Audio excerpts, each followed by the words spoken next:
তো আজকে আমরা যে নতুন চ্যাপ্টারটা শুরু করতে যাচ্ছি সেটা হচ্ছে কোয়ান্টাম তত্ত্ব, কোয়ান্টাম থিওরি।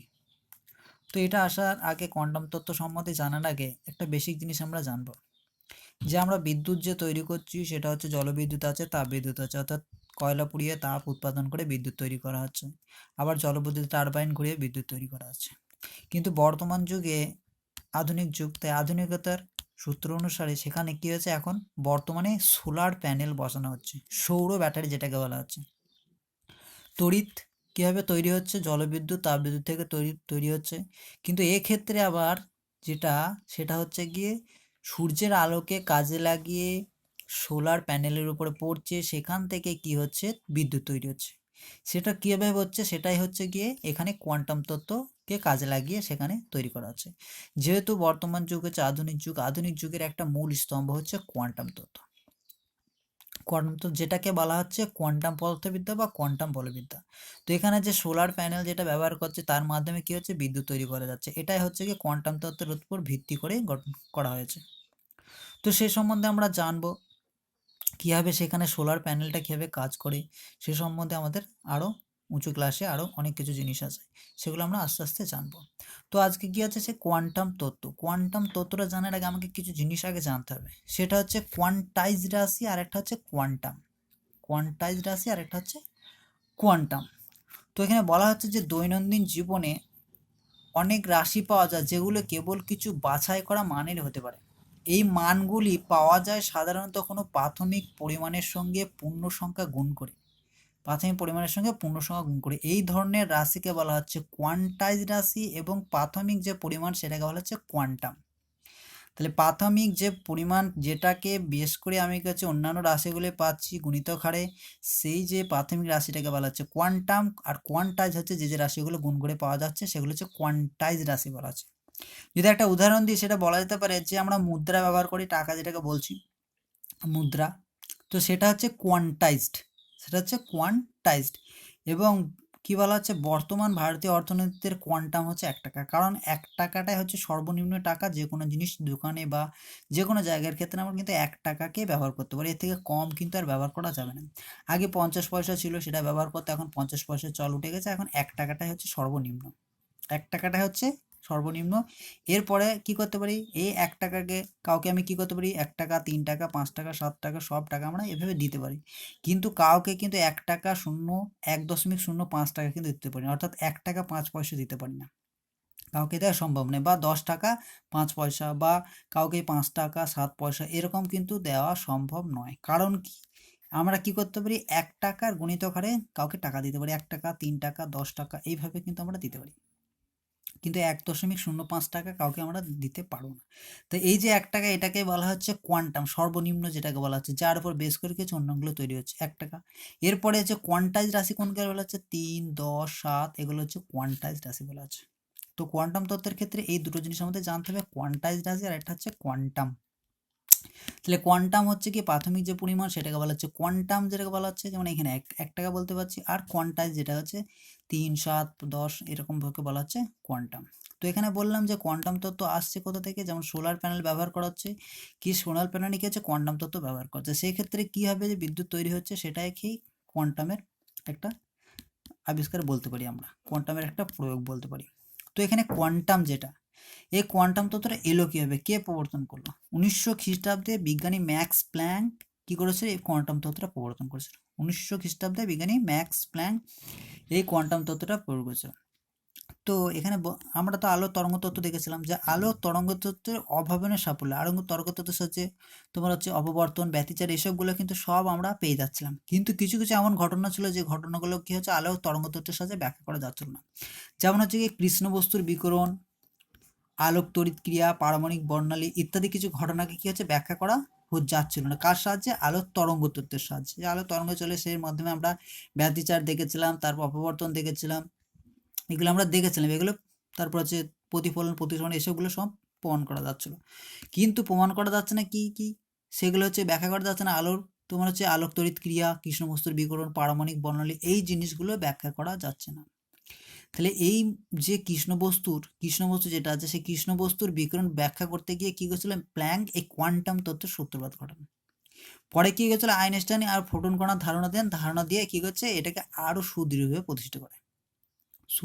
প্রতিষ্ঠা করে। তাহলে আধুনিক পদার্থবিদ্যার একটা মূল স্তম্ভ হচ্ছে কোয়ান্টাম। এই কোয়ান্টামকে নিয়েই যত সব আধুনিক পদার্থবিদ্যার কিছু এগিয়ে চলছে, কোয়ান্টাম তত্ত্বকে নিয়ে। তো বললাম একটা কোয়ান্টাম তত্ত্বর প্রয়োগ করে একটা উদাহরণ, যেটা বললাম সোলার প্যানেল। তো এখানে কি কি জানতে হবে আমাকে বললাম যে কোয়ান্টাম আর কোয়ান্টাইজ রাশি কি কি সেটাও আমরা জানলাম। এখানে আমরা একটা জিনিস জেনে রাখবো, সেটা হচ্ছে কোয়ার্ক, যেটা আমাদের হায়ার এডুকেশনে লাগতে পারে।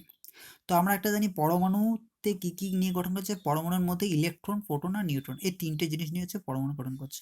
একটা হচ্ছে ইলেকট্রন, যেটা হচ্ছে বাইরের কক্ষপথে ঘুরতে থাকে, প্রোটন যেটা, আর নিউট্রন যেটা, সেটা হচ্ছে পরমাণু নিউক্লিয়াসে থাকে, এই তিনটে জিনিস।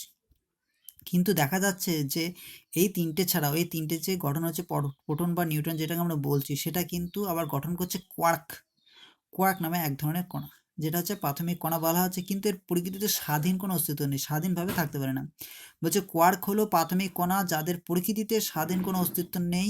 বলছে কোয়ার্ক মডেল অনুযায়ী কোয়ার্কের সমন্বয়ে প্রোটন, নিউট্রন প্রভৃতি কণাগুলি গঠন করছে। তো এটা আমাদের একটা জেনে রাখার বিষয় যে শুধুমাত্র এক্ষেত্রে,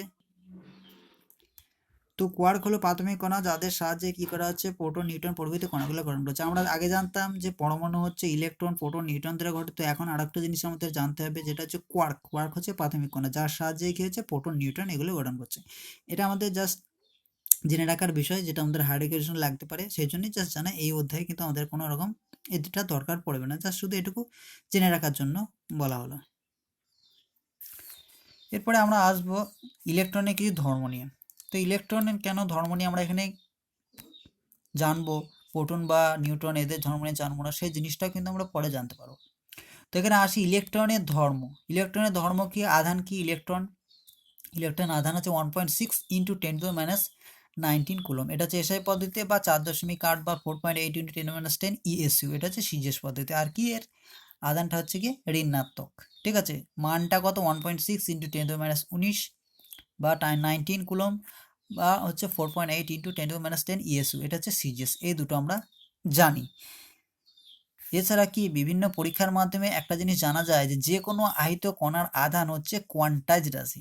কোয়ান্টাইজ কি বলা হলো একটু আগে বলা হলো, একটাকে যদি আমরা কোয়ান্টাম ধরে নিই, তাহলে কোয়ান্টাইজ রাশি হয়ে যাবে 2, 3, 7, 8, 9 এরকম ধরনের, যেগুলো হচ্ছে কোয়ান্টাইজ রাশি, তার গুণিতক আকারে বাড়তে থাকবে। এবং আধানের কোয়ান্টাম হলো ইলেকট্রনের আধান ই। অর্থাৎ কোনো আধানের মান 2e, -5e, 1000e ইত্যাদি হতে পারে, কিন্তু 1.5 বা -2.8 ইলেকট্রন এই জাতীয় মানগুলো হতে পারে না। আমরা স্থিরতড়িৎ চ্যাপ্টার ক্ষেত্রে প্রাথমিক যে ঘটনাবলী, স্থিরতড়িতে প্রাথমিক ঘটনাবলী, সেক্ষেত্রে আমরা দেখেছিলাম যে যে কোনো জিনিসের মান হচ্ছে এরকম গুণিতক আকারে হতে পারে, এরকম হতে পারে না, এটা আমরা দেখেছিলাম। তো এক্ষেত্রে সেটাই বলা হচ্ছে যে ইলেকট্রনের যে চার্জ সেটাকে বলা হচ্ছে, ইলেকট্রনের যে চার্জ সেটাকে হচ্ছে কোয়ান্টাম ধরা হচ্ছে, এবং 2e, 5e এগুলো হচ্ছে কোয়ান্টাইজ রাশি। আর স্থির ভর বলতে কোনো একটা বস্তুকণা স্থির অবস্থায় যে ভর নির্দেশ করছে বা ভরকে প্রদর্শন করছে, সেটাকে বলা হচ্ছে স্থির ভর। তো কোনো একটা বস্তু যদি গতিশীল অবস্থায় থাকে, তাহলে তার ভরটা চেঞ্জ হয়ে যায়। আমরা জানি যে ভর মৌলিক ধর্ম ও সহজাত ধর্ম সেটা চেঞ্জ হয় না, কিন্তু দেখা গেছে যে ভরটা হচ্ছে চেঞ্জেবল, ভরটাও কি হচ্ছে পরিবর্তন হয়। কোনো একটা বস্তুর ভর এম সমান আমি লিখতে পারি m0/√1 - v²/c², যেটা m0 হচ্ছে বস্তুটা স্থির অবস্থায় তার ভর যেটা প্রদর্শন করে সেটাকে বলা হচ্ছে স্থির ভর।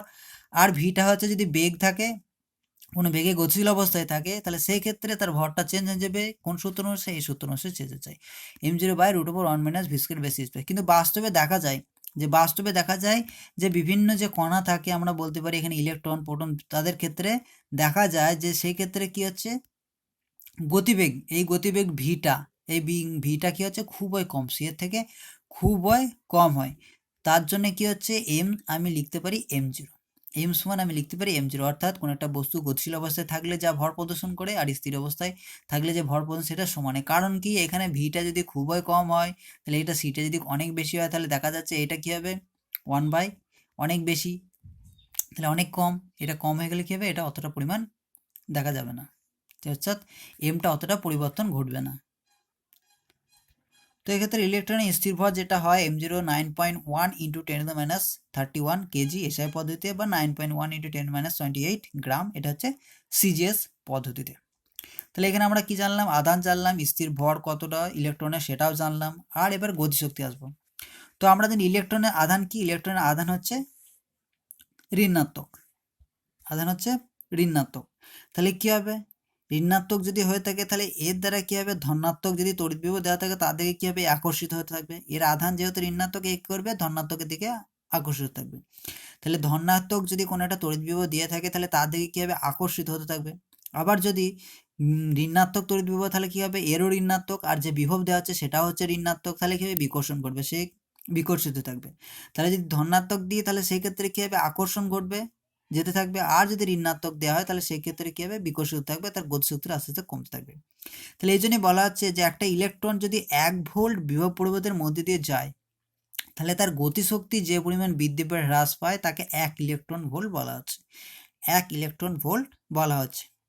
তো আমরা দেখেছি যে কার্য যেটা করে বা গতিশক্তি, এক্ষেত্রে আমরা জুল বা আর্গে মেপেছিলাম, যে আমরা ক্লাস 11-এ যখন পড়েছিলাম কার্যক্ষমতা শক্তি, সেক্ষেত্রে আমরা এই জিনিসটা দেখেছিলাম যে আর্গ অথবা জুল, এই দুটোতে আমরা নিচ্ছিলাম। তো এখানে ইলেকট্রন ভোল্ট কেন নেবো, ইলেকট্রন ভোল্টটা হচ্ছে খুবই ছোট একক, এবং এই ক্ষেত্রে এসব জিনিসের ক্ষেত্রে কোয়ান্টাম তত্ত্বের ক্ষেত্রে এই ইলেকট্রন এককটাই ব্যবহার করা হয়, সেজন্য এখানে ইলেকট্রন ভোল্ট এককটাই নেওয়া হচ্ছে। তো এবার একে সংজ্ঞায়িত কীভাবে করা হচ্ছে, একটা ইলেকট্রন 1 ভোল্ট বিভব পরিবাহের মধ্যে দিয়ে যদি যায় তাহলে তার গতিশক্তি যে পরিমাণে বৃদ্ধি পেয়ে হ্রাস পায়। যদি বিভবটা যদি পজিটিভ হয় তাহলে সেই ক্ষেত্রে কী হবে, আকর্ষিত থাকবে, গতিশক্তিটা বৃদ্ধি পেতে থাকবে। আর যদি বিভবটা ঋণাত্মক হয়ে থাকে তাহলে গতিশক্তিটা কী হবে, হ্রাস পেতে থাকবে। ওই জন্যই বলছে যে 1 ভোল্ট বিভব পরিধির মধ্যে দিয়ে যদি যায় তাহলে তার গতিশক্তিটা যে পরিমাণ বৃদ্ধি বা হ্রাস পায় তাকে বলা হচ্ছে 1 ইলেকট্রন ভোল্ট। তাহলে 1 ইলেকট্রন ভোল্টটার সাথে আমি জুল বা আর্গের কি সম্পর্ক আছে সেটা আমরা দেখব। 1 ইলেকট্রন ভোল্ট সমান হচ্ছে একটি ইলেকট্রনের তড়িৎ আধান ইন্টু 1 ভোল্ট, ইভি ইলেকট্রনের আধান ইন্টু ভোল্ট, ঠিক আছে, 1 ভোল্ট। তাহলে একটা ইলেকট্রনের আধান কত, 1.6 × 10⁻⁹ coulomb into 1 volt. Coulomb volt সমান হচ্ছে জুল, আমরা জানি কুলম ভোল্ট সমান হচ্ছে জুল, সেটা জন্য লিখে দিলাম। তাহলে 1 ইলেকট্রন ভোল্ট সমান এই এত জুল পেয়ে গেলাম। আবার 1 জুল সমান কি 10⁻⁷ আর্গ, তাহলে এর সাথে গুণ করে আমি 1.6 × 10⁻12 আর্গ আমি পাচ্ছি। তাহলে 1 ইলেকট্রন ভোল্ট সমান আমি পাচ্ছি 1.6 × 10⁻19 জুল পাচ্ছি, বা 1.6 × 10⁻12 আর্গ আমি পাচ্ছি। তাহলে এই জিনিসটা আমি পেলাম। তো বলা হলো যে ইলেকট্রন ভোল্ট কেন নেবো, জুল বা আর্গ কেন নিচ্ছে না, কারণ হচ্ছে এটা হচ্ছে খুবই ক্ষুদ্র, এবং পরমাণু বিজ্ঞানের ক্ষেত্রে এইসব জিনিসের ক্ষেত্রে কোয়ান্টামের ক্ষেত্রে এই ইলেকট্রন ভোল্ট এককটাকে ব্যবহার করা হয়। এক্ষেত্রে তোমার হচ্ছে kilo electron volt 10⁻³ electron volt লিখবো, 1 মেগা ইলেকট্রন ভোল্ট হচ্ছে 10⁻6 ইলেকট্রন ভোল্ট, এইসব জিনিসগুলো আমরা কাজে লাগাবো। তো ইলেকট্রন নিয়ে আমরা কেন আলোচনা করছি সেটা আমরা একটু পরেই বুঝতে পারবো। তো এখানে আরো একটা জিনিস আমাদের জেনে রাখতে হবে, যে জিনিসটা E/m অর্থাৎ ইলেকট্রনের আধান আর তার ভর, এই যে রেশিওটা কত হবে, অনুপাতটা কত হবে, ইলেকট্রনের আধান আর তার ভর 1.6 × 10⁻19 কুলম, আধানটা লিখে দিলাম, ভরটা কত 9.1 × 10⁻31 কেজি, এই জিনিসটা লিখে দিলাম। এই যে অনুপাতটা কত বেরোচ্ছে 1.76 × 10⁻11 coulomb into KG inverse, coulomb into KG inverse বা কুলম পার কেজি, এই যে অনুপাতটা আমি পাচ্ছি, এইটার অনুপাতটা আমি পাচ্ছি। এই অনুপাতটা কেন বের করা হলো সেই জিনিসটা আমরা পরবর্তী ক্ষেত্রে জানবো, এরপরে আমরা জানবো কেন নিলাম, বা ইলেকট্রন সম্বন্ধে কেন আমরা আলোচনা করলাম সেটা আমরা পরের ক্ষেত্রে জানতে পারবো। এরপরে যেটা আসবে সেটা আলোক তড়িৎ ক্রিয়া, আলোক তড়িৎ ক্রিয়া বা ফটো ইলেকট্রিক ইফেক্ট। এই কোয়ান্টাম যেটা আমরা বলছি কোয়ান্টাম তত্ত্ব, সেটার একটা হচ্ছে ঘটনা হচ্ছে আলোক তড়িৎ ক্রিয়া বা photo electric effect, photo electric effect. তো এটা জানার আগে আমরা কিছু কিছু ঘটনা, বিজ্ঞানীদের আবিষ্কার করা, বিজ্ঞানীদের দেখা কিছু কিছু ঘটনা সম্বন্ধে আমরা জানব। তো 1887 খ্রিস্টাব্দে বিজ্ঞানী হার্জ একটা জিনিস লক্ষ্য করেছিলেন। তিনি লক্ষ্য করেছিলেন যে কোনো একটা বায়ুশূন্য তড়িৎমক্ষণ নলের উপর যদি তড়িৎদ্বারের উপর যদি অতি বেগুনি রশ্মি ফেলা হয় তাহলে দেখা যায় প্রচুর সংখ্যক স্ফুলিঙ্গ তৈরি হচ্ছে, স্পার্ক, ঠিক আছে, স্ফুলিঙ্গ যেটা বলি আমরা। অনেক সময় দুটো কারেন্টের তার যদি আমরা একসাথে থাকায় দেখা যায় কি হচ্ছে, স্ফুলিঙ্গ তৈরি হয়। তো সেরকম ধরনের তৈরি হয়েছিল। কি করেছিল, বায়ুশূন্য একটা তড়িৎমক্ষণ নল নিয়েছিল, সেই নলের তড়িৎদ্বারের উপর অতি বেগুনি রশ্মি ফেলেছিল, তার ফলে কি হচ্ছে, প্রচুর সংখ্যক স্ফুলিঙ্গ তৈরি হয়েছিল। তো তিনি কি করেছিলেন, মনে মনে ভেবেছিলেন বা অনুমান করেছিলেন যে অতি বেগুনি রশ্মির দরুন কি হচ্ছে, নলের মধ্যে প্রচুর কি হচ্ছে, এসব তড়িতাহিত কণার উৎপন্ন হচ্ছে। এই কণাগুলি কি হচ্ছে, স্ফুলিঙ্গ যে তৈরি হচ্ছে তার কারণ হিসেবে তিনি চিহ্নিত করেছিলেন। তাহলে বিজ্ঞানী হার্জ একটা বায়ুশূন্য তড়িৎমক্ষণ নল নিয়েছিলেন, সেই ক্ষেত্রে তড়িৎদ্বারের উপর অতি বেগুনি রশ্মি ফেলার ফলে প্রচুর পরিমাণে স্ফুলিঙ্গ তৈরি হয়েছিল। আর কি করেছে, তিনি অনুমান করছেন যে এখানে প্রচুর পরিমাণ তড়িৎ কণা সৃষ্টি হচ্ছে। কারণ কি, স্ফুলিঙ্গ তখন হয় যখন আধানে আধানে কি হচ্ছে, সেখানে ঘর্ষণ লাগে, এরকম একটা ব্যাপার হয়, সেখানে কি হচ্ছে, স্ফুলিঙ্গ তৈরি, তাহলে প্রচুর তড়িৎ কণার উৎপত্তি হচ্ছিল। এই তড়িৎ কণা উৎপত্তি হচ্ছিল কি করে, তড়িৎ কণা উৎপত্তি হয়েছিল কেন, বা স্ফুলিঙ্গটা তৈরি হয়েছিল কেন, স্ফুলিঙ্গটা তৈরি হয়েছিল কি, যে কণাগুলোর জন্য তৈরি হয়েছিল। এই তড়িৎ কণাটা কি পজিটিভ না নেগেটিভ, সে সম্বন্ধে কিন্তু কোনো ধারণা পাচ্ছিলেন না। পরবর্তী ক্ষেত্রে কি হয়েছিল, যে সেই সময় অন্যান্য বিজ্ঞানীরা কি করেছিল, যে অতি বেগুনি রশ্মি দেখিয়েছিলেন, যে অতি বেগুনি রশ্মি আপতিত হলে ক্যাথোড পাতের ঋণাত্মক আধানটা কমে যাচ্ছে। ক্যাথোড যে পাত আছে সেই পাতের ঋণাত্মক, ক্যাথোড আমরা কি জানি নেগেটিভ থাকে, অ্যানোড হচ্ছে পজিটিভ থাকে, ক্যাথোড নেগেটিভ, অ্যানোড পজিটিভ। তো অন্যান্য বিজ্ঞানীরা কি করেছিলেন, পরীক্ষা করে দেখেছিলেন সেই সময়ে, যে বেগুনি রশ্মি যখন আপতিত হচ্ছে ক্যাথোডের উপর, তখন তার ঋণাত্মক আধানের মানটা কমে যাচ্ছে, ঋণাত্মক আধানের মানটা কমে যাচ্ছে, এবং ক্যাথোড পাত থেকে ঋণাত্মক তড়িৎ কণা নিঃসৃত হলেই এই ঘটনা ঘটতে পারে। ক্যাথোড থেকে ঋণাত্মক তড়িৎ কণা নিঃসৃত হলে এই ঘটনা ঘটতে পারে।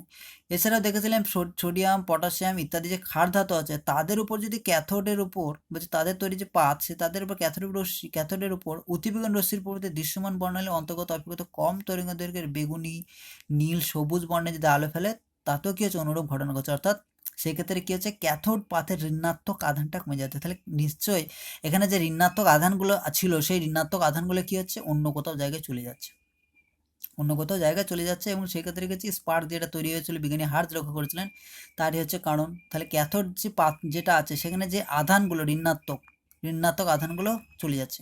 তো এই যে ঋণাত্মক আধান জানতে পারলে, ঋণাত্মক আধানটা কি ইলেকট্রন না অন্য কিছু, সেই সম্বন্ধে কি করেছিলেন, সেই সম্বন্ধে একটা পরীক্ষা করা হয়েছিল। বিজ্ঞানী পরীক্ষা করেছিলেন কে, বিজ্ঞানী লেনার্ড একটা পরীক্ষা করেছিলেন।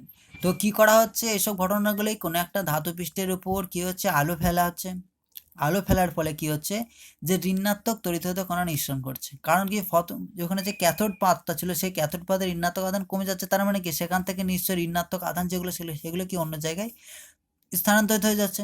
তাহলে ঋণাত্মক তড়িৎ কণা নিঃসরণ করছে পাত থেকে, তাই তো, তার জন্য একই ঘটনা ঘটছে আলোকতরীক্রিয়া। তো এই যে কণাগুলো যেগুলো পাচ্ছে, সেই কণাগুলো ধনাত্মক না ঋণাত্মক, সেই সম্বন্ধে একটা জানা গেলো, সেটা কি ঋণাত্মক।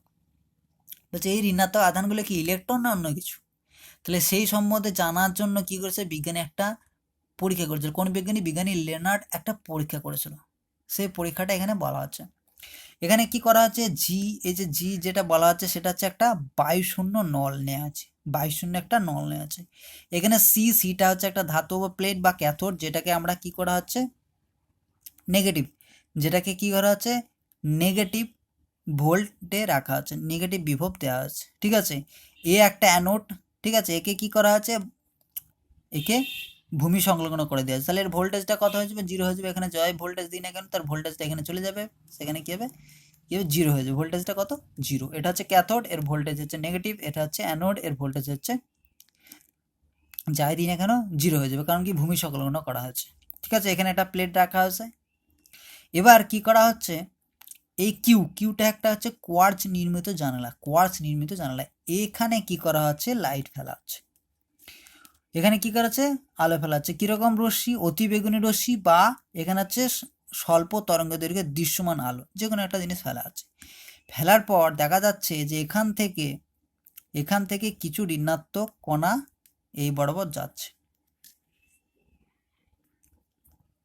তাহলে ক্যাথোড থেকে কি হবে, অ্যানোডের দিকে যাবে, আমরা জানি ইলেকট্রন কি হয়, ক্যাথোড থেকে অ্যানোডের দিকে যায়। তাহলে এখান থেকে কি হচ্ছে, যে এখান থেকে কি হচ্ছে, ঋণাত্মক যে কণাগুলো আছে, সেগুলো হচ্ছে অ্যানোডের আকর্ষিত হচ্ছে, অ্যানোডের আকর্ষিত হয়ে কি হবে, এই দিকে যাবে। তাহলে যারা যদি ভি বেগে যদি যেতে থাকে, তাহলে আমরা কি লিখতে পারি, এখানে কি বলা হচ্ছে, ক্যাথোড থেকে ঋণাত্মক তড়িৎ কণার স্রোত বেরোতে থাকে, এবং প্রতিটি কণার আধান যদি -e আমরা বলি, ঠিক আছে, ঋণাত্মক যেহেতু, তাহলে -q আমরা এখানে লিখছি, আমরা লিখছি এখানে, ঠিক আছে। আর এক্ষেত্রে কি হচ্ছে, অ্যানোডের আকর্ষণের ফলে এ প্লেটে পৌঁছানোর মুহূর্তে প্রতিটি কণার অর্জিত গতিশক্তি কত হবে, ½ m²। তাদের প্রত্যেকের ভর, যদি প্রত্যেকটা কণা যে তড়িৎগ্রস্ত যে কণা আছে ঋণাত্মক, তাদের ভর m, আর যদি বেগ আমি v ধরে নিই, তাহলে ½ m² সমান হচ্ছে কিউভি হচ্ছে কি, ইলেকট্রন ভোল্ট, যেটা আমরা বলছিলাম ইলেকট্রন ভোল্ট, সেরকম কিউভি কুলম। এখানে তোমার হচ্ছে গিয়ে একটা ইলেকট্রন বলছে, একটা হচ্ছে তড়িৎগ্রস্ত কণা ঋণাত্মক, আর তার ভোল্ট, এখানে ভোল্টেজ যেটা বলা হচ্ছে। এখানে কি করেছি, একে আমি মাইনাস ভি দিয়েছি, এখানে কি হচ্ছে 0। তাহলে এদের দুজনের মধ্যে বিভব পার্থক্য কত হচ্ছে, যে অ্যানোড এবং ক্যাথোড সি এর মধ্যে বিভব পার্থক্য 0 মাইনাস মাইনাস, তাহলে ভি হচ্ছে ভোল্টেজ কত, বিভব পার্থক্য ভি হচ্ছে। তাহলে এখান থেকে তড়িৎগ্রস্ত কণা ঋণাত্মক তড়িৎগ্রস্ত কণা অ্যানোড দিকে যাচ্ছে, তাহলে এখান থেকে যাওয়ার ফলে কী হবে, আকর্ষিত হচ্ছে। গতিশক্তি কতটা, হাফ এম ভি স্কোয়ার আমি লিখছি, আর সেটা সমান আমি কি কিউ ইন্টু ভি। একটু আগে দেখলাম যে গতিশক্তি কী হচ্ছে, একটা ইলেকট্রনের চার্জ ইন্টু ভোল্টেজ লিখছিলাম, সেই ক্ষেত্রে কী হবে, এখানে যেহেতু ঋণাত্মক তড়িৎগ্রস্ত কণার আধান হচ্ছে কিউ, কিউ ইন্টু ভি লিখলাম, ভিটা হচ্ছে বিভব প্রভেদ।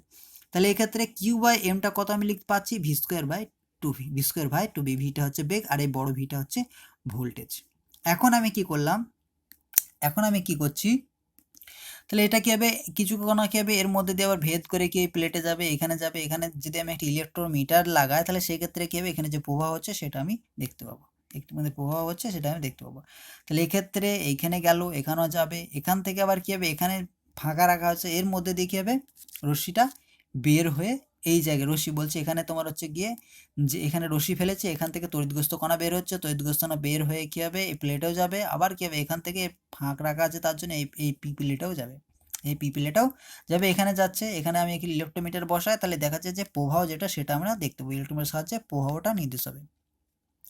এবার আমি কি করলাম, এবার আমি এখানে একটা ম্যাগনেটিক ফিল্ড রাখলাম, ঠিক আছে, এখানে একটা ম্যাগনেটিক ফিল্ড রাখলাম বা চৌম্বক বল, যেটা চৌম্বক তোমার হচ্ছে গিয়ে ম্যাগনেটিক ফিল্ড এখানে একটা রাখলাম। এই যে চৌম্বক ক্ষেত্র বা ম্যাগনেটিক ফিল্ডটা কেমনভাবে কাজ করছে, এই যে খাতা আছে, খাতার পাতার উপরের দিকে লম্ব বরাবর, এটা আমরা জানি যে চিহ্নটা এরকম দেওয়া মানে কি হচ্ছে, নিচ থেকে উপরের দিক বরাবর, ঠিক এরকমভাবে, ঠিক আছে, লম্ব বরাবর আছে। কেমনভাবে আছে, ঠিক এইভাবে লম্ব বরাবর আছে, খাতা ঠিক এইভাবে লম্ব বরাবর আছে, এটা আমরা জানি যে গোলভাবে থাকে, তাহলে নিচ থেকে উপরের দিকে উঠতে থাকে, খাতার উপরের দিকে এইভাবে একটা আমি ম্যাগনেটিক ফিল্ড বা চৌম্বক ক্ষেত্র প্রয়োগ করছি।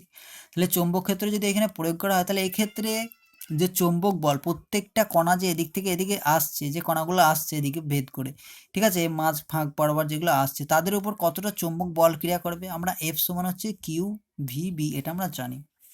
তাহলে সেটা এখানে কি হচ্ছে, চৌম্বক বল কত কাজ করছে, এফ সমান হচ্ছে minus Q into V into B, cross চিহ্ন দেওয়া আছে, আমরা জানি এটা যদি পড়ে থাকি তোর চৌম্বক ক্ষেত্রের চুম্বকীয় বল যেটা হয় সেটা এটা হয়। এবার হচ্ছে যেহেতু এটা কি ক্রস প্রোডাক্ট, তাহলে কি আসবে, সাইন আসবে, ক্রস প্রোডাক্ট হলে সাইন আসবে, কিউ ভিভি সাইন থিটা আমি লিখলাম, কিউ ভিভি সাইন থিটা। এবার দেখো এখানে যদি ছবির দিকে তাকাই, এই যে চৌম্বক বলটা কি হচ্ছে, উপরের দিকে এভাবে কাজ করছে, বেগ যেটা কি হচ্ছে এই দিক বরাবর যাচ্ছে, তাহলে চৌম্বক ক্ষেত্র আর এই দিক বরাবর যে বেগ, এদের দুজনের মধ্যবর্তী কোণ কত, 90 ডিগ্রি হচ্ছে, কারণ খাতা বরাবর কি হচ্ছে, বেগটা যাচ্ছে, এই যে কণাগুলো আছে সেগুলো এই বেগে যাচ্ছে এদিকে ভি, আর এদিকে হচ্ছে তোমার উপরের দিক বরাবর কি হচ্ছে, চৌম্বক ক্ষেত্রটা কাজ করছে, মধ্যবর্তী কোণ কত, 90 ডিগ্রি। তাহলে এক্ষেত্রে আমি কত লিখবো, সাইন 90 ডিগ্রি মান কত হবে, সাইন 90 ডিগ্রির মান কত হবে, সাইন 90 ডিগ্রির মান হচ্ছে 1, সাইন 90 ডিগ্রির মান হচ্ছে 1, তাহলে এফ এর মানটা আমি কী হবে, কিউ ভিভি সাইন 90 ডিগ্রি, তাহলে সাইন 90 মান হলে এফ সমান কিউ ভিভি, তাহলে প্রত্যেকটা কণার উপর চৌম্বক বল কিউ ভিভি কাজ করবে, কিউ ভিভি কাজ করবে। এবার আমি কি করছি, এমনভাবে চৌম্বক ক্ষেত্রটা দিচ্ছি, এমনভাবে আমি চৌম্বক ক্ষেত্রটা দিচ্ছি যাতে কি হচ্ছে, এই যে কণাগুলো যেগুলি তড়িৎগ্রস্ত কণাগুলো আসছে সেগুলো পি প্লেটে না আসে কি হচ্ছে, এইভাবে ঘুরে যাচ্ছে, এখান থেকে এসে কি হচ্ছে এমনভাবে ঘুরে যাচ্ছে, ঘুরে গিয়ে কি হচ্ছে, এই যে ডি আছে, ডি যে প্লেট আছে সেই প্লেটের উপর গিয়ে পড়ছে, ডি প্লেটের উপর গিয়ে পড়ছে।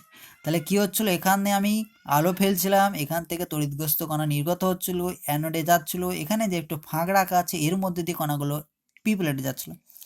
এরপরে আমি কি করলাম, পি প্লেটের দিকে পড়ছিল, এখন আমি কি করলাম, একটা চৌম্বক ক্ষেত্র প্রয়োগ করলাম, খাতার উপর লম্ব বরাবর উপরের দিকে একটা চৌম্বক ক্ষেত্র প্রয়োগ করলাম, তাহলে প্রত্যেকটা কণার উপর একটা চৌম্বকীয় বল কাজ করবে, সেটা কত, এফ সমান কিউ ভিভি আমি পাচ্ছি। এবার এই চৌম্বক বলের দরুন কী হবে, কণাগুলো আর পি প্লেটে পৌঁছাবে না, পি প্লেটে না গিয়ে কী হবে, এদিকে ঘুরে যাবে, একটা ব্যাসার্ধ বরাবর, একটা হচ্ছে আর ব্যাসার্ধে বৃত্তাকার পথে ঘুরে যাবে, সেটা এখানে দেখানো আছে, এভাবে ঘুরে ডি প্লেটে পৌঁছাবে, ডি প্লেটে পৌঁছাবে, ঠিক আছে। এরপরে তড়িৎ ইলেকট্রোমিটারের সাহায্যে কী হচ্ছে, একটা প্রভাব তড়িৎ প্রভাব নির্দেশ করবে, এই ডি প্লেট আমি নিয়ে যাচ্ছি, এমনভাবে নিয়ে যাচ্ছি যেন একটা এই পথে যায়, ডি প্লেটে পৌঁছাচ্ছে। তাহলে এক্ষেত্রে বল কত কাজ করছে, কিউ ভিভি। এবার দেখো এই যে বলটার দরুন কি হচ্ছে, কণাগুলো হচ্ছে আর ব্যাসার্ধের বৃত্তপথে ক্রিয়া করছে, আর ব্যাসার্ধের বৃত্তপথে যাচ্ছে। এবার দেখো আমরা জানি কোনো একটা বৃত্তপথে ঘূর্ণন হওয়ার জন্য কি হচ্ছে, অভিকেন্দ্র বলের প্রয়োজন, অভিকেন্দ্র বলের প্রয়োজন হয়। তো বৃত্তপথে যে ঘুরবে সে তার জন্য কি হচ্ছে একটা অভিকেন্দ্র বলের যোগান দিতে হবে, যেটা আমরা ক্লাস 11-এ পড়েছিলাম যে অভিকেন্দ্র বলের প্রয়োজন হচ্ছে। যেমন হচ্ছে সূর্যের চারিদিকে ঘোরার জন্য কি হচ্ছে মহাকর্ষ বল, যেটা অভিকেন্দ্র বলের যোগান দেয়। এক্ষেত্রে কি হবে, এই যে চৌম্বক বল যেটা পাচ্ছি আমরা, এই চৌম্বক বলটাই কি হবে, ওই যে ডি প্লেট দিকে যাচ্ছে, অর্থাৎ বৃত্তপথের একটা আর ব্যাসার্ধে বৃত্তপথে ঘুরছে, সেক্ষেত্রে কি হচ্ছে চৌম্বক বলটা অভিকেন্দ্র বলের যোগান দেবে। তাহলে আমরা কি লিখতে পারি, কিউ ভিবি সমান হচ্ছে M V square by R, Q VB সমান হচ্ছে M V square by R. এখান থেকে আমি কি, এখানে একটা ভি, এখানে একটা ভি কেটে দিলাম। এম ভি স্কোয়ার বাই আরটা কি আছে, অভিকেন্দ্র বলের রাশিমালা, আমরা জানি এটা। এম ভরের একটা বস্তু ভি বেগে যদি আর ব্যাসার্ধে বৃত্তপথে ঘুরে, তাহলে সেক্ষেত্রে অভিকেন্দ্র বল এম ভি স্কোয়ার বাই আর, এটা আমরা ক্লাস 11-এ পড়েছিলাম অভিকেন্দ্র বল, ঠিক আছে, বৃত্ত গতির ক্ষেত্রে। তাহলে কিউ ভিবি সমান হচ্ছে এম ভি স্কোয়ার বাই আর, থেকে কিউ বাই এম সমান আমি কি লিখতে পারি, ভি বাই বি আর লিখতে পারি। এম ভি বি কেটে গেল, তাহলে এক্ষেত্রে কিউ বাই এম সমান আমি পাচ্ছি ভি বাই বি আর, আমি পাচ্ছি ভি বাই বি আর পাচ্ছি। এখন কি করলাম, এটাকে উভয় পক্ষে গুণ করে দিলাম, উভয় পক্ষে কি করলাম, স্কোয়ার করে দিলাম, বর্গ করে দিলাম, উভয় পক্ষে বর্গ করে দিলাম। তাহলে কিউ বাই এম এর স্কোয়ার সমান হচ্ছে V square by B square R square আমি পাচ্ছি, ঠিক আছে, উভয় পক্ষে বর্গ করে দিয়েছি। এখন এখানে আমি একটা পেয়েছি কিউ বাই এম সমান হচ্ছে V square by two V, এখানে কিউ বাই এম এর স্কোয়ার সমান এটা আমি পাচ্ছি। এখন কি করলাম, এই দুইটাকে 2 নম্বর সমীকরণকে 1 নম্বর সমীকরণতে ভাগ করে দিলাম। তাহলে এক্ষেত্রে কি হবে, কিউ বাই এম একটা কেটে চলে যাবে, থাকবে কত, কিউ বাই এম একটা থেকে যাবে। আর এখানে V square by B square R square, এটা যদি আমি ভাগ করি তাহলে কি পাবো, এটাকে যদি আমি এটা দিয়ে ভাগ করি তাহলে 2v বাই ভি স্কোয়ার কেটে চলে যাবে, বি স্কোয়ার আর স্কোয়ার আমি পাবো, বি স্কোয়ার আর স্কোয়ার এই জিনিসটা আমি পাবো। যদি 2 নম্বর সমীকরণটা 1 নম্বর সমীকরণে ভাগ করে দিই তাহলে কি হবে, এই জিনিসটা আমি পাবো। এখন দেখো ভি ভোল্টেজ কত দিয়েছে আমি সেটা আমি জানি, চুম্বক ক্ষেত্র কত দিয়েছে সেটাও জানি, কোন ব্যাসার্ধে ব্যাসার্ধের পথে ঘুরছে, কোন বৃত্তপথে ঘুরছে তার ব্যাসার্ধের কত সেটাও আমি পরিমাপ করে নিতে পারছি। তাহলে এই জিনিসটা পরিমাপ করার পর তাহলে কি আমি কিউ বাই এম যে অনুপাতটা সেটা আমি পেয়ে যাব, সেই অনুপাতটা আমি পেয়ে যাব। দেখা যাচ্ছে যে এই কিউ বাই এম যে মানটা, সেটা একটু আগে যেটা আমরা দেখলাম যে ই বাই এম ইলেকট্রনের আধান আর তার ভরের অনুপাত, সেই অনুপাতের সাথে এই অনুপাতটা মিলে যাচ্ছে, পুরোপুরি মিলে যাচ্ছে, কিউ বাই এমটা এটার সাথে পুরোপুরি মিলে যাচ্ছে। তাহলে এই ক্ষেত্রে আমরা বলতে পারি এই যে কোনো একটা ধাতবের পৃষ্ঠের উপর যখন আমি আলো ফেলছি, সেখান থেকে যে ঋণাত্মক তড়িৎগ্রস্ত কণাগুলো আসছে, সেই কণাগুলো কি, সেই কণাগুলো হচ্ছে ইলেকট্রন। তাহলে প্রাথমিক ক্ষেত্রে দেখা গিয়েছিল যে হার্টজ বায়ুশূন্য তড়িৎমক্ষণ নল নিয়েছিল, সেক্ষেত্রে দেখা যাচ্ছিল গতিবেগন রেশি ফেলেছিল, সেক্ষেত্রে কিছু স্পার্ক তৈরি হয়েছিল, তাহলে সেখানে প্রচুর পরিমাণে তড়িৎ কণা উৎপত্তি হয়েছিল, তার ধরনের স্ফুলিঙ্গ তৈরি হয়েছিল, সেটা কারণ। তারপর সমসাময়িক বিজ্ঞানীরা কি দেখেছিল যে কোনো একটা ক্যাথোড পাতের উপর যদি কি হচ্ছে বেগুনি রশ্মি আপতিত হয়, তাহলে সেই ক্ষেত্রে ঋণাত্মক তড়িৎ কণা তৈরি হয়। সেই ঋণাত্মক তড়িৎ কণাগুলো কি ইলেকট্রন না অন্য কিছু, সেই সম্বন্ধে পরীক্ষার জন্য বিজ্ঞানী লেনার্ড কি করেছিলেন, একটা পরীক্ষা করলেন, বিজ্ঞানী লেনার্ড পরীক্ষা করলেন। লেনার্ড পরীক্ষার পর এখানে কিউ বাই এম, এর যে মানটা পাওয়া গেল, সেই মানটা আবার ইলেকট্রনের আধান আর তার ইউ বাই এম যেটা, তার সাথে পুরোপুরি মিলে যাচ্ছে। তাহলে এখান থেকে এই সিদ্ধান্ত আসা যাচ্ছে যে এই যে আধানগুলো, তড়িৎগ্রস্ত আধানগুলো কি হচ্ছে ইলেকট্রন, তড়িৎগ্রস্ত যে আধান যেগুলো পাচ্ছি, ঋণাত্মক তড়িৎগ্রস্ত আধান যেগুলো পাচ্ছি, যেগুলো হচ্ছে ক্যাথোড থেকে অ্যানোডের দিকে যাচ্ছিল, সেগুলো কি হচ্ছে, সেগুলো হচ্ছে ইলেকট্রন, ঠিক আছে। তাহলে কোনো একটা ধাতব পৃষ্ঠের উপর যদি আলো ফেলা হয়, তাহলে ধাতু পৃষ্ঠ থেকে কি হচ্ছে ঋণাত্মক তড়িৎ কণা নিঃসরণ করছে বা ইলেকট্রন নিঃসরণ হচ্ছে, যেটাকে আমরা বলছি এই ঘটনাকে বলা হচ্ছে আলোক তড়িৎ ক্রিয়া।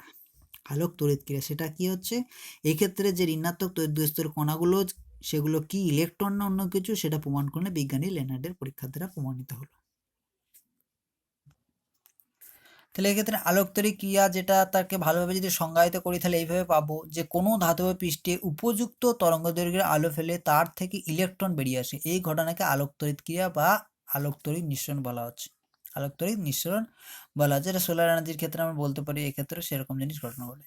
বলছে আলোক ইলেকট্রন বা ফটো ইলেকট্রন, ফটো মানে হচ্ছে আলোক বলা হচ্ছে, আলোক তড়িৎ ক্রিয়ায় নিঃসৃত ইলেকট্রনগুলিকে আলোক ইলেকট্রন বা ফটো ইলেকট্রন বলা হচ্ছে। তাহলে কোনো একটা ধাতব পৃষ্ঠের উপর যদি আমি উপযুক্ত তরঙ্গদৈর্ঘ্যে আলো ফেলি তাহলে ইলেকট্রন নির্গত হবে, সেই ইলেকট্রনকে বলা হচ্ছে ফটো ইলেকট্রন বা আলোক ইলেকট্রন, এবং এই যে ঘটনা, এই ঘটনাকে বলা হচ্ছে আলোক তড়িৎ ক্রিয়া বা ফটো ইলেকট্রিক ইফেক্ট বলা হচ্ছে। আলোক তড়িৎ প্রবাহ উপযুক্ত ব্যবস্থার সাহায্যে ফটো ইলেকট্রনগুলির একমুখী স্রোত তৈরি করা যায়, এর ফলে উৎপন্ন তড়িৎ প্রবাহে আলোক তড়িৎ প্রবাহ বলা হচ্ছে। তাহলে এই ক্ষেত্রে যে ফটো ইলেকট্রন তৈরি হচ্ছে, ইলেকট্রনগুলোকে কি হচ্ছে একটা একমুখী স্রোত তৈরি করা যেতে পারে উপযুক্ত একটা ব্যবস্থার সাহায্যে। তাহলে সেই ক্ষেত্রে কি হবে, যদি উপযুক্ত স্রোত তৈরি করা যায় তাহলে সেই ক্ষেত্রে আমরা কি হবো, তাকে কাজে লেগে তড়িৎ প্রবাহ তৈরি করতে পারবো, কারণ ইলেকট্রন যেদিকে প্রবাহিত তাদের বিপরীত দিকে কারেন্ট প্রবাহিত হয়, সেটা আমরা জানি। এক্ষেত্রে একটা জিনিস আছে যে ওয়ার্ক ফাংশন বা কার্য অপেক্ষক, বলছে একটি ইলেকট্রন যে ন্যূনতম শক্তি অর্জন করলে ধাতু পৃষ্ঠ অতিক্রম করে বাইরে বেরিয়ে আসতে পারে তাকে ওই ধাতুর কার্য অপেক্ষক বলা আছে। একটা ইলেকট্রন যে ন্যূনতম শক্তি অর্জন করলে, কি হচ্ছে ধাতু পৃষ্ঠ অতিক্রম করে বাইরে বেরিয়ে আসতে পারে তাকে ধাতুর কার্য অপেক্ষক বলা হচ্ছে। তাহলে একটা ইলেকট্রনকে কি হচ্ছে ন্যূনতম শক্তি অর্জন করতে হবে, তবেই কিন্তু সে ধাতু পৃষ্ঠ অতিক্রম করে বাইরে বেরিয়ে আসতে পারবে। তাহলে এই যে শক্তিটা অর্জন করতে হবে সেটা হচ্ছে কার্য অপেক্ষক। তো এখানে কিছু নোটস আমাদের জানতে হবে যে কার্য অপেক্ষক যেটা, এটা কি আছে ন্যূনতম শক্তি একটু আগে কি বললাম, ইলেকট্রন গতিশক্তি যেটা ইলেকট্রন ভোল্ট এককে মাপা হয় কার্য অপেক্ষক। তাহলে সেক্ষেত্রে কি হবে, ইলেকট্রন ভোল্ট এককে মাপা হবে। কার্য অপেক্ষক শুধুমাত্র ধাতু ও পদার্থের প্রকৃতির উপর নির্ভর করে ইলেকট্রন, তাহলে কার্য অপেক্ষক শুধুমাত্র ধাতু ও পদার্থের প্রকৃতির উপর নির্ভর করে, কার্য অপেক্ষক শুধুমাত্র ধাতু ও পদার্থের প্রকৃতির উপর নির্ভর করে ইলেকট্রনটি কীভাবে শক্তি অর্জন করলো তার উপর কিন্তু নির্ভর করে না, এটাও জানতে হবে। ইলেকট্রন এককে মাপছি, কার্য অপেক্ষক শুধুমাত্র ধাতু ও পদার্থের প্রকৃতির উপর নির্ভর করে, ইলেকট্রন কীভাবে শক্তি অর্জন করলো তার উপর কিন্তু নির্ভর করে না। সোডিয়াম, পটাশিয়াম ইত্যাদি যে কার ধাতু যে কার্য অপেক্ষক অন্যান্য ধাতুর চেয়ে কম, তবে আজকাল আলোক তড়িৎ মিশ্রণের জন্য আরও সুবিধাজনক কিছু মিশ্র পদার্থ ব্যবহার করা হচ্ছে। তাহলে সোডিয়াম পটাশিয়ামতে ক্ষার ধাতুর কার্য অপেক্ষক অন্যান্য ধাতুর চেয়ে কম, অর্থাৎ কার্য অপেক্ষক কি, কার্য অপেক্ষক বলা হচ্ছে একটা ইলেকট্রনকে যদি নির্গত করতে হয় কোনো ধাতু পৃষ্ঠের বাইরে, তাকে একটা ন্যূনতম শক্তি অর্জন করতে হয়, সেই ন্যূনতম শক্তি যেটাকে বলা হচ্ছে সেটাকে বলা হচ্ছে কার্য অপেক্ষক, ওই ধাতুর কার্য অপেক্ষক। তো এখানে যে বর্তনী কীভাবে এই যে আলোক তড়িৎ ক্রিয়া যে ঘটবে তার একটা বর্তনী আমরা দেখবো, এখানে তার একটা বর্তনী আমরা দেখবো, আলোক তড়িৎ ক্রিয়া ঘটানোর জন্য একটা বর্তনী। তো এক্ষেত্রে কি আছে, একটা জি আগের মতো বায়ুশূন্য কাঁচ নল, যে লেনার্ডের পরীক্ষা ছিল সেরকম ধরনের একটা কি করা আছে, একটা বায়ুশূন্য কাঁচ নল জি নেওয়া হচ্ছে। কি হচ্ছে, কোয়ার্টজ নির্মিত জানলা, এর মধ্যে দিয়ে কি হচ্ছে আলো ফেলা হচ্ছে, এর মধ্যে দিয়ে আলো ফেলা হচ্ছে। কীরকম আলো, এক বর্ণী আলো ফেলা হচ্ছে, এক বর্ণী আলো এখানে ফেলা হচ্ছে। এখানে সিটা হচ্ছে কালেক্টর, এই যে টি এর উপর, ঠিক আছে, টি একটা প্লেট বা টার্গেট বলা হচ্ছে বা ফটো ক্যাথোডও বলা হচ্ছে, ঠিক আছে, এর উপরে আলো ফেলা হচ্ছে। আর এ কী হবে, কালেক্টর বলা হচ্ছে, একে সংগ্রহ, একে কি করা হচ্ছে, এই যে সি সংগ্রহ প্লেট, একে কি করা হচ্ছে ভি ধনাত্মক বিভব দেওয়া হচ্ছে, ভি ধনাত্মক বিভব দেওয়া হচ্ছে। তাহলে এক্ষেত্রে যে ইলেকট্রনগুলো বের হবে, ঠিক আছে, এক্ষেত্রে আলো ফেললাম, এটা হচ্ছে ক্যাথোডও বলতে পারি, ফটো ক্যাথোডও বলতে পারি, বা এখানে সিটেক হচ্ছে কালেক্টর, বা এক্ষেত্রে তোমার হচ্ছে কি একে ভি বিভব দেওয়া হচ্ছে। এবার এখানে কি হবে, যদি এখান থেকে ইলেকট্রন বের হয়, ফটো ইলেকট্রন বের হয়, কি হবে, এর দিকে আকর্ষিত হবে, যদি ধনাত্মক বিভব দিয়ে তাহলে এর দিকে আকর্ষিত হতে থাকবে, আকর্ষণ হয়ে কি হবে সংগ্রহ করবে, তার জন্য একে বলা হচ্ছে সংগ্রাহক প্লেট, সংগ্রাহক প্লেট বলা আছে। এবার আমরা কি কি মাপতে পারি, জিডাস হচ্ছে গ্যালভেনোমিটার, ঠিক আছে, জিডাস হচ্ছে গ্যালমিটার সাহায্যে কী হবে আলোক তড়িৎ প্রবাহ আমরা পাবো। তাহলে এখান থেকে এদিকে যদি যায় তাহলে ইলেকট্রন যদি যায় তাহলে একটা প্রবাহ পাওয়া যাবে, সেই প্রবাহটা আমরা এক্ষেত্রে মাপতে পারবো, সেই প্রবাহটা আমরা মাপতে পারবো। এখানে কি কি আছে, এই যে বি, এই বিটা হচ্ছে ব্যাটারি, ব্যাটারির সাহায্যে আমি কি করতে পারি, ব্যাটারির সাহায্যে এই যে সি কালেক্টরটা আছে সেই কালেক্টরটাকে কি করতে পারি, আমি কখনো কি করতে পারি, একে ভিকে আমি কন্ট্রোল করতে পারি। কীরকম, একে যে সি কালেক্টর আছে সেই কালেক্টরে যে ভি আমরা দিয়ে দেবো, বিভব যেটা আমরা দিচ্ছি সেটাকে আমি কমাতে পারি বাড়াতে পারি, এই কার সাহায্যে, এই ব্যাটারির সাহায্যে আমি বিভব দিচ্ছি, এর সাহায্যে কি করবো আমি কমাতে পারবো, রিওস্টেট আর এইচ রিওস্টেট, এর সাহায্যে কি করতে পারি, এর যে বিভবটা কখনো বাড়াতে পারি কখনো কমাতে পারি। আর এখানে সিডেস যেটা আছে, এই সিডেসটা কি করছে, সিডেসটা হচ্ছে কমিউটেটর, অর্থাৎ একে আমি কখনো ধনাত্মক করতে পারি আবার এখানে কখনো ঋণাত্মকও আমি করতে পারি। তাহলে এখানে বলা হচ্ছে যে জিটা হচ্ছে বায়ুশূন্য কাঁচ নল, কিউ হচ্ছে কোয়ার্টজ নির্মিত জানলা যার মধ্যে দিয়ে কী হবে এক বর্ণী আলো ফেলা হবে, টিটা হচ্ছে ফটো ক্যাথোড, তাহলে এক্ষেত্রে কী হবে ইলেকট্রন বের হবে, সিটাকে কী হচ্ছে কালেক্টর বলা হচ্ছে, কেন কালেক্টর বলা হচ্ছে, এখান থেকে যে ইলেকট্রনগুলো বের হবে এ সংগ্রহ করবে সেই ইলেকট্রনগুলোকে, একে কি করা আছে ভি ভোল্ট দেওয়া হচ্ছে, ঠিক আছে, ভি ভোল্ট দেওয়া হয়েছে, বিভব দেওয়া হচ্ছে, কার সাহায্যে, ব্যাটারির সাহায্যে, ব্যাটারির সাহায্যে দেওয়া হচ্ছে। এবার এখান থেকে ইলেকট্রন যদি ফ্লো হয় তাহলে কি হবে, সেখানে কারেন্ট ফ্লো হবে, গ্যালভেনোমিটারের সাহায্যে আমি কি করব ফ্লোটা মাপতে পারবো। আর রিওস্টেট যেটাকে বলা হচ্ছে, এর সাহায্যে কী হবে, এর যে বিভব, এই যে সিটাকে যে বিভব দেওয়া আছে সেই বিভবটাকে আমি কন্ট্রোল করতে পারবো, কখনো বেশি দিতে পারবো কখনো কম দিতে পারবো। আর এখানে সিডাসটা হচ্ছে কমিউটেটের কাজ হচ্ছে যে সার্কিটটাকে উল্টো চালনা করে দেয়। কীরকম, কারেন্ট তোমার হচ্ছে বিভব কখনো যদি ধনাত্মক এখানে রাখি, কখনো আমি ঋণাত্মক করে দিতে পারি, এর সাহায্যে আমি কী করতে পারবো, ধনাত্মক ঋণাত্মক করে দিতে পারবো। অর্থাৎ কানেকশানটা উল্টে দিলেই কী হবে, এর বিভবটা ধনাত্মক থেকে ঋণাত্মক হয়ে যাবে, এই জিনিসটা করা যেতে পারে। এর কী করবো, এখান থেকে আমি আলোক তড়িৎ ক্রিয়াকে দেখতে পারবো। ঠিক আছে, ফ্লো হলে সেটা আমরা বলতে পারবো যে আলোক তড়িৎ ক্রিয়া ঘটছে বা ফটো আলোক তড়িৎ নিঃসরণ হচ্ছে বা ফটো ইলেকট্রিক এফেক্ট এখানে ঘটছে। তাহলে আগে একটা আমি আলোক তড়িৎ নিঃসরণ যে ঘটছে তার একটা বর্তনী দেখলাম। এবার এখানে কি করছি, যে ওই যে ধাতব পৃষ্ঠ আছে তার উপর কি করছি, বিভিন্ন তীব্রতার এক বর্ণে আলো ফেলছি, বিভিন্ন তীব্রতার এক বর্ণে আলো ফেলছি। তাহলে তার দরুন সেখানে কতটা ভোল্টেজ আর যে আলোক তড়িৎ প্রবাহ সেটা পাবো, তার একটা লেখচিত্র আমরা এখানে দেখবো। সেটাকে বলা হচ্ছে অ্যাম্পিয়ার ভোল্ট বৈশিষ্ট্য লেখো, অ্যাম্পিয়ার ভোল্ট বৈশিষ্ট্য লেখো। তাহলে এই ক্ষেত্রে কি হচ্ছে, ওই যে ধাতব পৃষ্ঠ যে আগের বর্তনীটা দেখানো, তারপর কি হচ্ছে বিভিন্ন তীব্রতার এক বর্ণে আলো ফেলছি, এক বর্ণে আলো ফেলেছিলাম। এখানে হচ্ছে তীব্রতাটা একবার কি হচ্ছে কম করা হচ্ছে, একবার তীব্রতা বেশি করা হচ্ছে। ঠিক আছে, দুটো এখানে নেওয়া হচ্ছে, একবার তীব্রতা কম এক বর্ণে আলো ফেলা হচ্ছে, আরেকবার হচ্ছে বেশি তীব্রতার এক বর্ণে আলো ফেলা হচ্ছে। অর্থাৎ এক্ষেত্রে কম্পাঙ্কটা হচ্ছে ধ্রুবক রাখা হচ্ছে। তাহলে সেই ক্ষেত্রে লেখচিত্রটা কেমন হচ্ছে, একদিকে হচ্ছে প্রবাহ, একদিকে হচ্ছে বিভব, আলোক তড়িৎ প্রবাহ কতটা পাচ্ছি, বিভব কতটা পাচ্ছি, তার একটা লেখচিত্র এখানে আমরা পাচ্ছি। দেখা যাচ্ছে ঠিক এরকম ধরনের একটা লেখচিত্র পাচ্ছি, যেখানে হচ্ছে তীব্রতা এখানে I1 বলা আছে, এটা হচ্ছে প্রথমটার ক্ষেত্রে তীব্রতা যার বেশি, এটা হচ্ছে দ্বিতীয় তীব্রতা যার কম, এই জিনিসটা আমরা পাচ্ছি। এখানে কি বিভব আর এদিকে হচ্ছে আলোক তড়িৎ প্রবাহ। তো এই ক্ষেত্রে কি তিনটে এখানে বৈশিষ্ট্য আমরা পাই এই লেখচিত্র থেকে, আমরা তিনটে বৈশিষ্ট্য পাবো।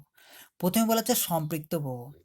এবার বলছে যে এই যে বিভব যেটা আমরা দিচ্ছিলাম ব্যাটারির সাহায্যে, বিভবটাকে আমরা কন্ট্রোল করছিলাম, এই বিভবটা কি হচ্ছে যথেষ্ট যদি বেশি হয়, ঠিক আছে, অনেক বেশি দেওয়া আছে, যথেষ্ট পরিমাণে এরকম কাছাকাছি জায়গায় দেওয়া আছে। তাহলে দেখা যাচ্ছে যে এই যে বৈশিষ্ট্য লেখো ভি আর আই, যে বৈশিষ্ট্য লেখো সেটা দেখা যাচ্ছে কি হচ্ছে এক্ষেত্রে সরল লেখা হয়ে গেছে, অনুভূমিক হয়ে গেছে। দেখো এই থেকে অনুভূমিক হয়ে গেছে, ভি এর মানটা যখন অনেকটা বেশি করে দিয়েছে, বিভবটা যখন অনেক বেশি করে দিয়ে ব্যাটারির সাহায্যে, তখন কি হচ্ছে ব্যাটারির সাহায্যে কি হচ্ছে বিভবটা দেওয়া হচ্ছে, আর রিওস্টেটের সাহায্যে কি হচ্ছে বিভবকে বাড়ানো কমানো, বাড়িতে যখন আমি অনেক বেশি করে দিয়েছি তখন দেখা যাচ্ছে কি এটা অনুভূমিক হয়ে গেছে। এর ক্ষেত্রে কি হচ্ছে, যখন তীব্রতা কম আলো, যে আলোর তীব্রতা কম, জোরালো বা উজ্জ্বলতা কম, তার ক্ষেত্রে কি হচ্ছে এটা কি হচ্ছে অনুভূমিক হয়ে গেছে, একটা সরলরেখার মতো হয়ে গেছে, সেটা আমরা দেখতে পাচ্ছি। তার মানে এটা থেকে কি সিদ্ধান্ত আসা যাচ্ছে যে এরকম হচ্ছে কখন, তাহলে এর থেকে একটাই সিদ্ধান্ত হচ্ছে যে ক্যাথোড থেকে, অর্থাৎ ফটো ক্যাথোড বলা আছে, যার উপর আলো ফেলছি ক্যাথোডের উপর, সেখান থেকে যে ইলেকট্রনগুলো বেরোচ্ছে সেগুলো সব কি হয়েছে, সব সংগ্রাহক প্লেটে চলে গেছে, সেক্ষেত্রে তাহলে কি হবে, এই যে জিনিসটা পাবো যেটা লেখচিত্রের সব জায়গায় কি হবে, কারেন্ট এখানে সমান হচ্ছে। দেখো তীব্রতা বেশি এই জায়গায়, এখানে কি হচ্ছে বা যতই বাড়াচ্ছে এখানে কারেন্টটা সব সমান পাচ্ছি, এখান থেকে কারেন্টটা সব জায়গায় আমি সমান পাচ্ছি, কারণ কি ভোল্টেজটা এদিকে যতই বাড়াচ্ছি কারেন্টটা কি হচ্ছে সমান পাচ্ছি। অর্থাৎ সব ইলেকট্রনকে কি করেছে, ওই যে কালেক্টর যেটা ছিল সে কি করেছিল, সব সংগ্রহ করে নিয়েছিল, তার জন্য কি হচ্ছে কারেন্টটা এক্ষেত্রে কি হয়েছে সমান পাচ্ছি, আমরা কারেন্টটা এক্ষেত্রে সমান পাচ্ছি, গ্যালভ্যানের সাহায্যে দেখা যাচ্ছে কারেন্টটা একই রকম পাওয়া যাচ্ছে, এর কোনো নড়চড় হয়নি। তাহলে এই জিনিসটাকে বলা হচ্ছে সম্পৃক্ত প্রবাহ। অর্থাৎ তীব্রতা যদি বেশি হয়, কার তীব্রতা বলছে এক্ষেত্রে ভোল্টেজ যদি বেশি হয়, তাহলে তীব্রতা যে কম বেশি করা আছে দুটোর ক্ষেত্রে কি হচ্ছে, এই যে রেখাটা সেটাকে হচ্ছে অনুভূমিক হয়ে যাচ্ছে, বৈশিষ্ট্য কি হচ্ছে অনুভূমিক, অর্থাৎ সেক্ষেত্রে কারেন্টটা হচ্ছে ফিক্সড হয়ে যাচ্ছে, একই কারেন্ট প্রবাহ হচ্ছে। অর্থাৎ যে ফটো ক্যাথোড থেকে ইলেকট্রনগুলো নিঃসৃত হচ্ছে সেগুলো সব কি হচ্ছে, সব সংগ্রহ করে নিচ্ছে, সংগ্রহ করে নিচ্ছে, ইলেকট্রনকে সংগ্রহ করে নিচ্ছে। তারপর হচ্ছে আপতিত আলোর তীব্রতার প্রভাব, এই ভিটাকে কি করা ধ্রুবক করে দেওয়া হলো, ভিটাকে ফিক্সড, এই জায়গায় ফিক্সড। তবে ফটো ক্যাথোডে আপতিত একবর্ণীয় আলোটির তীব্রতা যত কমে, অর্থাৎ আলোর উজ্জ্বলতা যত কমে, আলোক তড়িৎ প্রবাহমাত্রা তত কম হয়। দেখা যায় আলোক তড়িৎ প্রবাহমাত্রা আপতিত আলোর তীব্রতার সমানুপাতিক, প্রবাহমাত্রাটা আমি কি করেছি, ভিটাকে ফিক্সড করে দিয়েছি, এরকম জায়গায় ভিটাকে আমি ফিক্সড করে দিলাম। তাহলে ভিটাকে যদি আমি ফিক্সড করে দিই, তাহলে দেখা যাচ্ছে যার তীব্রতা কম এর কত প্রবাহমাত্রা এই জায়গায় করে, ঠিক আছে, প্রবাহমাত্রাটা এই জায়গায় করে, আর এর তীব্রতা বেশি, এই জায়গায় যদি ফিক্সড করে দিই এই জায়গায় পাচ্ছি আমি। তাহলে কি হচ্ছে, এই পয়েন্টটাকে আমি ফিক্সড করে দিলাম। ফিক্সড করে দেখে যার তীব্রতা কম তার প্রবাহমাত্রা এইটুকু, এই জায়গায় এইটুকু। আর ক্ষেত্রে এতটা কত, এর প্রবাহমাত্রা কত হচ্ছে ম্যাক্সিমাম, অনেক বেশি হয়ে যাচ্ছে। তাহলে ভিটাকে যদি আমি ফিক্সড করে দিই তাহলে দেখা যাচ্ছে যে যার তীব্রতা বেশি তার আলোকতড়িৎ প্রবাহমাত্রাও তত বেশি, আর যার তীব্রতা কম আলোকতড়িৎ প্রবাহমাত্রাও তত কম হচ্ছে। আরেকটা হচ্ছে নিবৃত বিভব বা ছেদক বিভব। এবার কি করছি, এই যে সংগ্রহক প্লেট যেটা ছিল, ঠিক আছে, সংগ্রহক প্লেট যেটা ছিল সেটাকে আমি কি করছিলাম, কমিউটেটের সাহায্যে কি করতে পারি, নেগেটিভও করতে পারি, সেটা বলা হলো কমিউটের সাহায্যে একে আমি কি করছি, নেগেটিভও করতে পারি। ঠিক আছে, কালেক্টরকে আমি নেগেটিভে রাখবো। এখন কি করছে, নেগেটিভ করে দিয়েছি আস্তে আস্তে আস্তে আস্তে আস্তে আস্তে কি করছে, নেগেটিভ। এখানে ভিটা কত, জিরো, ভিটা কত, জিরো, বিভবটা কত, জিরো। এরপর কি করছে, আমি আস্তে আস্তে নেগেটিভ করে দিচ্ছি। তাহলে উল্টো দিকে চলে যাবে, এদিকটা হচ্ছে নেগেটিভ, এদিকটা হচ্ছে পজিটিভ, বিভবের এদিকটা পজিটিভ, এদিকটা নেগেটিভ, এদিকে আস্তে আস্তে যেতে থাকবে, এদিকে যেতে থাকবে। দেখা যাচ্ছে এই যে দুটো তীব্রতা যার কম বা তীব্রতা যার বেশি, দুটোই কি হচ্ছে, একটা বিন্দুতে এসে মিলিত হচ্ছে, একটা বিন্দুতে এসে মিলিত হচ্ছে। এই জন্যই বলা হচ্ছে যে ফটো ক্যাথোডের সাপেক্ষে সংগ্রাহক প্লেটকে যদি ঋণাত্মক বিভব দেওয়া হয়, কি পজিটিভ দিচ্ছিলাম, এখন কি ঋণাত্মক বিভব দিলে আলোক তড়িৎ প্রবাহ কিন্তু সঙ্গে সঙ্গে শূন্য হয়ে যাচ্ছে না, ঋণাত্মক বিভব দিলে। এই দেখো, যখন আমি ঋণাত্মক বিভব এই জায়গায় কত, জিরো দিয়েছি, এবার আস্তে আস্তে ঋণাত্মক করছি, কিন্তু ঋণাত্মক করলে কিন্তু সঙ্গে সঙ্গে এই প্রবাহটা জিরো হচ্ছে না, আস্তে আস্তে আস্তে কিন্তু প্রবাহটা শূন্য দিকে নামছে। যত আমি নিন্দা করছি এই জায়গায় যখন আমি করেছি ঋণাত্মক দিয়েছি তখন কি হচ্ছে, প্রবাহটা শূন্য হয়েছে। ঠিক আছে, এখান থেকে কি হচ্ছে, জিরো, প্রবাহটা কত, বিভবটা কত, জিরো, কিন্তু এখানে প্রবাহ একটা আলোকিত প্রবাহ আছে, আরও নেগেটিভ করলাম, প্রবাহ আছে, এরও একটা প্রবাহ আছে, এই জায়গায় যাচ্ছি যাচ্ছি যাচ্ছি যাচ্ছি, এই জায়গায় কি হচ্ছে, কমে যাচ্ছে। তাহলে এখানে বলছে যে সঙ্গে সঙ্গে কিন্তু শূন্য হয়ে যাচ্ছে না, আলোকিত প্রবাহ যেটা সঙ্গে সঙ্গে শূন্য হয়ে যাচ্ছে না। এর কারণ হলো ফটো ক্যাথোড থেকে নিঃসৃত কিছু ফটো ইলেকট্রনের যথেষ্ট গতিশক্তি থাকে, যথেষ্ট পরিমাণ গতিশক্তি থাকে, যার জন্য তারা কি হচ্ছে, যে ঋণাত্মক বিভবের বিকর্ষণ বলকে অতিক্রম করে সংগড়ক প্লেটে সক্ষম হয়। সংগড়ক প্লেট যেটা সেটা সক্ষম হয়, অর্থাৎ কিছু কিছু ইলেকট্রন এমন থাকে যাদের গতিশক্তিটা অনেক বেশি থাকে, তারা কি করছে, এই যে ঋণাত্মক বিভব দেওয়ার ফলে বিকর্ষণ হওয়ার ফলেও সেই বিকর্ষণকে উপেক্ষা করে কি হচ্ছে, সংগড়ক প্লেটে পৌঁছাচ্ছে। আর যদি সংগড়ক প্লেটে পৌঁছে যায়, ইলেকট্রন যদি গতিশীল হয় তাহলে কি হবে, আলোক তড়িৎ প্রবাহ আমরা পাবো। ঠিক আছে, কারেন্ট আমরা পাই। তবে অ্যানোডে ঋণাত্মক বিভব বাড়তে থাকলে এমন এক অবস্থা আছে যখন আলোক তড়িৎ প্রবাহ শূন্য নেমে আসে। একটু আগে দেখলাম যে ছবিতে, ঠিক আছে, এই যে ছবি, সেক্ষেত্রে কি হচ্ছে, শূন্যতে নেমে এসেছে, প্রবাহটা কত, শূন্য, বিভবটা কি হচ্ছে একেবারে নেগেটিভ, এইটাই জায়গায় বিভবটা শূন্য হয়ে যাচ্ছে। ঠিক আছে, এই জন্য বলা আছে যে প্রবাহটা শূন্য নেমেছে, এই অবস্থার ঋণাত্মক বিভব হচ্ছে ঋণাত্মক নিবৃত্তি বিভব বা ছেদক বিভব। নিবৃত্তি বিভব বা ছেদক, অর্থাৎ এই ক্ষেত্রে কোনো রকম আমি আলোক তড়িৎ প্রবাহ পাবো না। ঠিক আছে, কোনো রকম প্রবাহ আমরা পাবো না।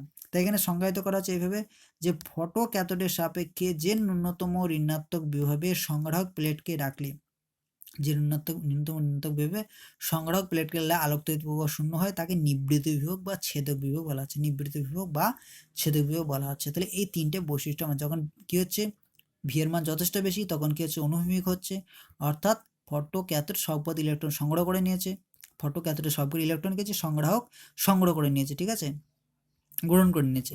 তারপরে তীব্রতার প্রভাব দেখলাম, যার তীব্রতা বেশি সেক্ষেত্রে কি হলো, তীব্রতা যার বেশি হচ্ছে তার ক্ষেত্রে আলোকটির প্রবাহমাত্রা বেশি হচ্ছে, তার তীব্রতা কম, আলোকটির প্রবাহতা কম হচ্ছে। আর একটা নিবৃত বিভব, ছেদক বিভব, যখন ভি এর মানটা জিরো করছি সঙ্গে সঙ্গে কি হচ্ছে, আলোকটির প্রবাহ কিন্তু জিরো হচ্ছে না, যখন ঋণাত্মক করছি তখনও কিন্তু জিরো হচ্ছে না। এমন একটা জায়গায় আসছে যখন বিভবটা অনেক বেশি ঋণাত্মক করে দিচ্ছি তখন কি আলোকটির প্রবাহ শূন্যতে নেমে আসছে। তাহলে এই যে জায়গাটা, এই জায়গাটা বলা হচ্ছে তোমার হচ্ছে নিবৃত্তি বিভব বলা হচ্ছে। তাহলে লেখচিত্র দুটো পেলাম, সেই লেখচিত্রে 1 নম্বর 2 লেখচিত্রকে আমরা যদি পর্যবেক্ষণ করি তাহলে এখানে কিছু জিনিস পাবো। এটা হচ্ছে আপতিত আলো তীব্রতার উপর নিবৃত্তি বিভব কিন্তু ভিজুর আদৌ নির্ভর করছে না। দুটো আলোর যে আমরা নিয়েছিলাম তাদের কিন্তু কি হয়েছিল, এক বর্ণে আলো নিয়েছিলাম, অর্থাৎ কম্পাঙ্ক ফিক্স ছিল, কিন্তু তীব্রতাটা আলাদা আলাদা ছিল। তীব্রতা আলাদা আলাদা থাকলেও এখানে দেখা যাচ্ছে যে নিবৃত বিভবটা ভিজুরে কিন্তু উপর নিবৃত বিভব যে ভিজুরো সেটা হচ্ছে তীব্রতার উপর নির্ভর করছে না। ঠিক আছে, আপাতত তাহলে তীব্রতা উপর নিবৃত্ত বিভব ভিজুর আদৌ নির্ভর করছে না। ঠিক আছে, এই নিবৃত্ত বিভবটা তীব্রতার উপর নির্ভর করছে না, অর্থাৎ একটা একই কম্পাঙ্কযুক্ত আলোর ক্ষেত্রে নিবৃত্ত বিভবটা একই রকম থাকছে। আপাতত আলো তীব্রতা যাই হোক না কেন একটি নির্দিষ্ট কম্পাঙ্কের আলোর ক্ষেত্রে নিবৃত্ত বিভবের মান সর্বদা একই থাকছে, অর্থাৎ যেটা বলা হলো তীব্রতা যাই হোক না কেন বিভবটা একই থাকছে। আপাতত আলো তীব্রতা বৃদ্ধি পেলে কেবল সম্পৃক্ত প্রবাহমাত্রা বাড়ে।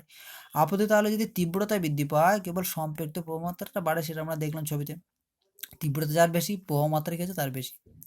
এবার আগেরটার ক্ষেত্রে কি হলো, আগেরটার ক্ষেত্রে আমরা বিভিন্ন তীব্রতা নিয়েছিলাম, নির্দিষ্ট একটা কম্পাঙ্কে নিয়েছিলাম। এবার কি হচ্ছে, বিভিন্ন কম্পাঙ্কের মানে আলাদা আলাদা আলো নিচ্ছি, তীব্রতাটা কি করছি, ফিক্সড রেখে দিচ্ছি, নির্দিষ্ট তীব্রতা রেখে দিচ্ছি, দুটো আলাদা আলাদা কম্পাঙ্কের আলো নিচ্ছি, ঠিক আছে, অর্থাৎ দুটো আলাদা আলাদা আলাদা আলো নিচ্ছি, এক বনে আলো নিচ্ছি।